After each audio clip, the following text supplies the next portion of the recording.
authentic? Yes. Or do you believe it's another Yes. one of those, a Florida man? No, I mean, is there any reason to believe that cows can't swim? Or that cows can't stay up in the... I don't know. Maybe not. I mean, like horses, I think, can swim. Dogs can swim. Yeah. So maybe a cow can swim. I don't know. Welcome to PTI, boys and girls. In today's episode, the Timberwolves try to even things up with the Thunder. The Panthers and Oilers are rolling. And Ronald Acuna Jr. is a hit in his return to the Braves. But we begin today with the Knicks coming back from 20 points down in the first half to beat the Pacers in Indiana, 106-100. Karl Anthony Towns had 20 points in the fourth quarter alone. No home team has won a game in this series so far. Wilbon, what does this win mean for the Knicks, and does it cause you to question the Pacers? Good questions, Tony. It means everything for the Knicks. The Knicks go down 3-0, get out of town. They're done, and all the celebration in New York that's taken place already before the conference finals even end would appear unbelievably stupid. But the Knicks stood up to that moment. And Karl Anthony Towns is the easy person to identify because he had 20 points in the fourth quarter. Hit a great fourth quarter for any era, any time, any place. He did. But this starts with Tom Thibodeau because he looked down the bench, actually looked at the players who then probably had to introduce themselves. Hey, Coach, I'm Landry Shamet. I've actually played in some big games. How about putting me in? And Tibbs did this. And I think it gave the Knicks sort of a collective sense, Tony, that even when they were sort of struggling at times, when Jalen Brunson was off the floor, right, they were able to stay together and get this ensemble contribution. And Jalen talked about this afterward. And I think that was critical. Does it cause me to reassess the Pacers? Not yet. Not yet. I want to see what happens in game 4 and if they can hold a lead, if they build it. But I'll start with crediting the Knicks, was starting with Tom Thibodeau and moving down through Karl Anthony Towns and others. And by the way, people thinking, oh, Karl Anthony Towns doesn't do this consistently. No, he's not Wilt. He's not Russell. He's not Tim Duncan. Players don't do these things consistently in a series. You get a great game or two. If you get a second or a third one, that's a bonus, and maybe you win the series. He's not Michael Jordan. He's not going to have 6 games like this. People need to pay attention. Great night for Karl Anthony Towns and the Knicks. Yeah, so I think that this is more about the Knicks than it is about the Pacers. The Knicks have been a very good team all year. The Knicks were slightly better than the Pacers. They had one more win in the regular season. And then the Pacers went into Madison Square Garden and won games 1 and 2, which was tremendously embarrassing for the Knicks. So by coming back from 20 points down and winning a game, the Knicks are saying we're not dead yet. Right. Right? It is. I found out today it's the third time in the playoffs so far in this season that the Knicks have come back for 20 or more on the road. So they're not going to be an easy out. But I have this one caveat. This is exactly what happened in the last series that Indiana played. When they played Cleveland, they went into Cleveland. They won games 1 and 2. They came home for game 3. They got blowed out by 22. And then they won game 4. And then they won game 5 and the series. So this could be deja vu all over again. I don't know what this game means for the series. But if you surmise, and you surmise correctly, that the Knicks showed us what they had in game 3, I think it's particularly appropriate to think that the Pacers will show us what they have in game 3. Tony, and that's perfectly fair. It is. It turned this into a series, by the way. So you're not one of the New Yorkers, native New Yorkers, going around saying Knicks in 6? You're not doing that like half the fan base? Oh, no. Okay. Not me. No. Because you and I have seen decades and decades of basketball. Nothing's decided yet. Over in the West, the Thunder and Timberwolves are back on the floor tonight for Game 4 in Minnie. The T-Wolves won on Saturday by 42.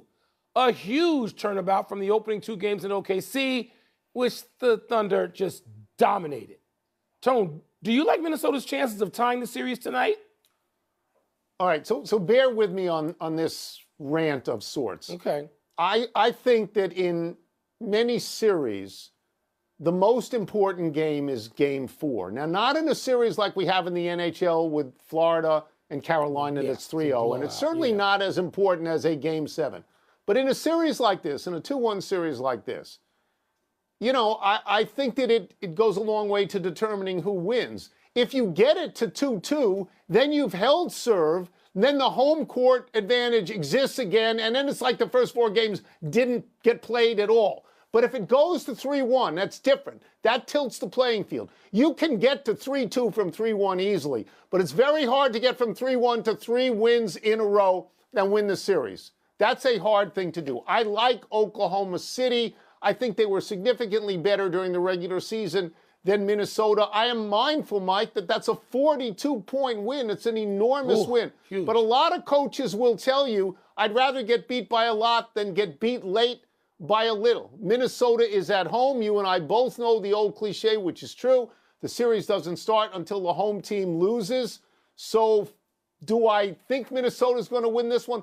I don't, but I think you do. I do. I think you do. I do. We have honest disagreement here. I'm not about to get chesty about it. I mean, the playoffs have been fairly unpredictable for the NBA, where usually you're looking to have your beliefs confirmed, not necessarily so in these series we've seen so far. Tony, Oklahoma City is not yet a great team. They're trying to become one. And if they win one with this personnel and they keep most of these guys together, the nucleus, they're going to become a great team. Whereas a year from now, they will take people out and there will be no times where they appear vulnerable, but they're not there yet. And Minnesota may be as close to that point as OKC, because Minnesota did this last year. They beat the defending champs, Denver, and then they got to the conference finals and lost, obviously, to Dallas. Tony, I think Minnesota at home will win. I think that when you have Anthony Edwards and Julius Randle playing effectively together at home, they can pile up another big win. I do believe that. So here's my feeling. I understand my exposure here because I'm tossing away Game 3. Yes. I'm tossing away a 42-point game. I'm tossing away the fact that collectively the starters on Oklahoma City, I believe, totaled 49 points in Game 3 and shot something like 15 for 39, like it wasn't good at all. So I understand my exposure. I just have liked Oklahoma City for a long time. We move to hockey, where Edmonton beat Dallas 6-1 yesterday to take a 2-1 lead in their series. Florida's up 3-0 over Carolina and can sweep that series tonight at home. Wilbon, does a Stanley Cup final rematch now feel inevitable to you? Yeah, half of it feels more than inevitable. Half of it is like, can we just call this? You know, like in the Little League, where you get a 10-run slaughter rule, or AAU basketball, where you get whatever points you get. That's it. Game's over now.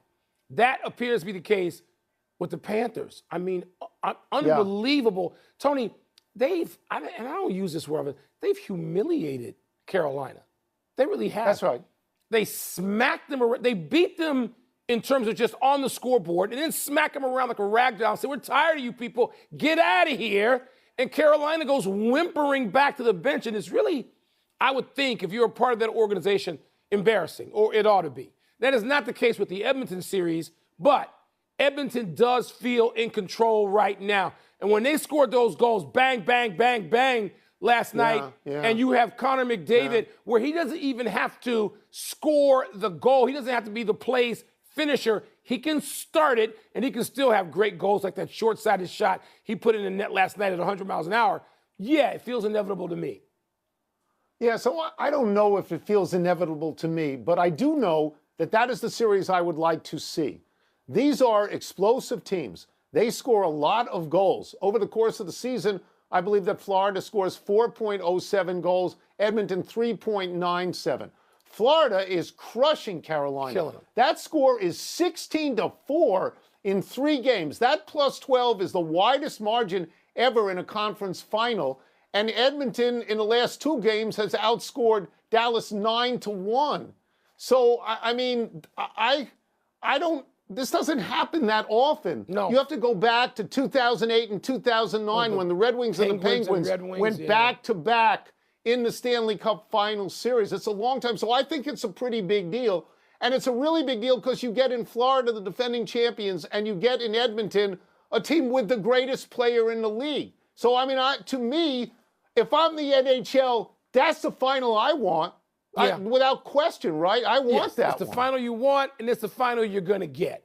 I don't see either one of the teams over. Look, Dallas has a much better chance of climbing back in because there's only one game difference. Sure. And challenging Edmonton and winning that series. No doubt about that. But, Tony, Carolina, wow. Talk about dead in the water.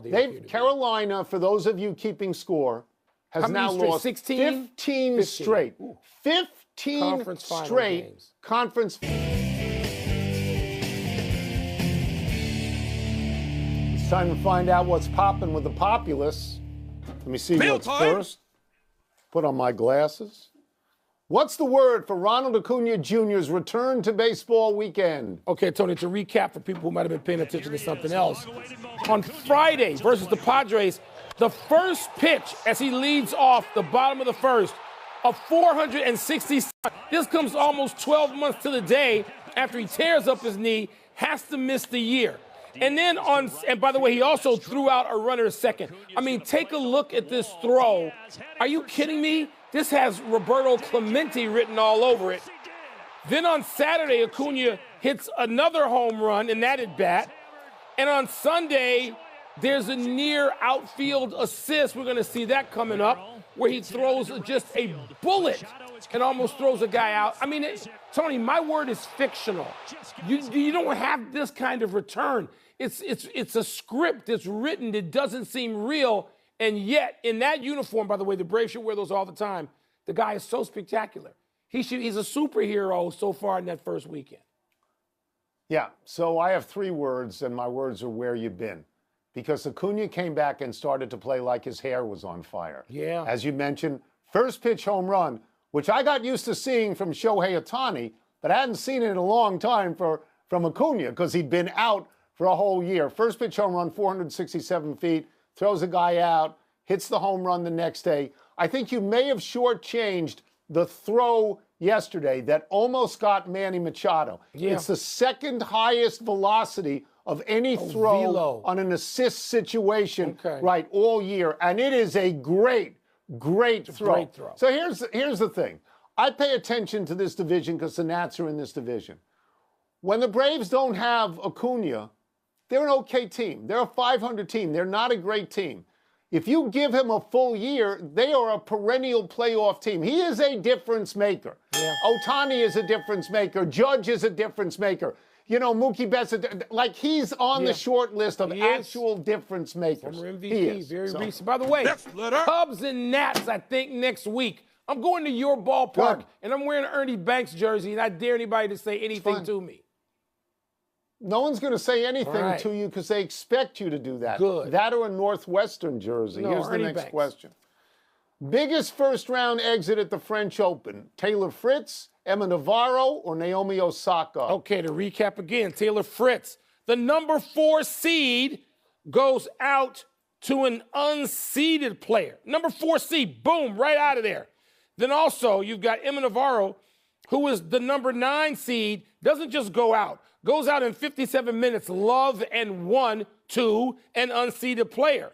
And then Naomi Osaka, of course, a 4-time slam winner.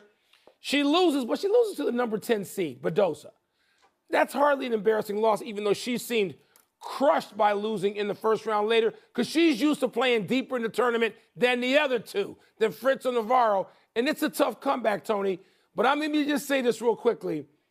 This reminds me of when Monica Seles came back. It took a while, took a long time.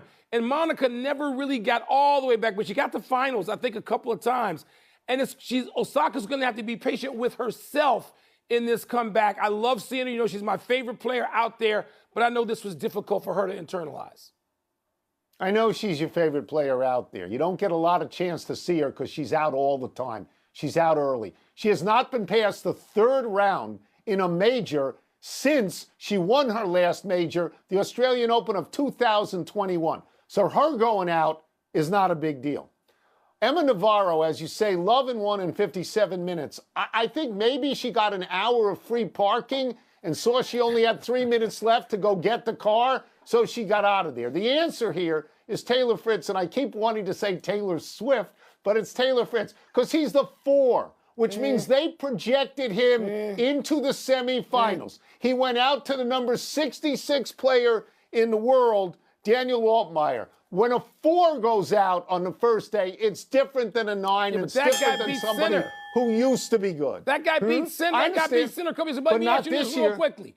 Who's the biggest not this star year. of the 3 people? Taylor Fritz, who's never won squad douche, Oh, no, as he used to say, Emma Navarro, Osaka or is the Naomi biggest- Osaka. Thank you. Osaka is the biggest star. That's the biggest you know deal. who's a bigger star than she is? Serena Williams. And she's not playing anymore. You just can't go by star. Okay. It's not how it works. Enough email. It is how Let's it take works. one last break. Star. Still to come. Tyrese Halliburton's father learns whether he'll be able to watch games in person again. If you're lucky, I'm not the commissioner. Team USA in hockey does something it hasn't accomplished in 92 years. There was Team USA. There was National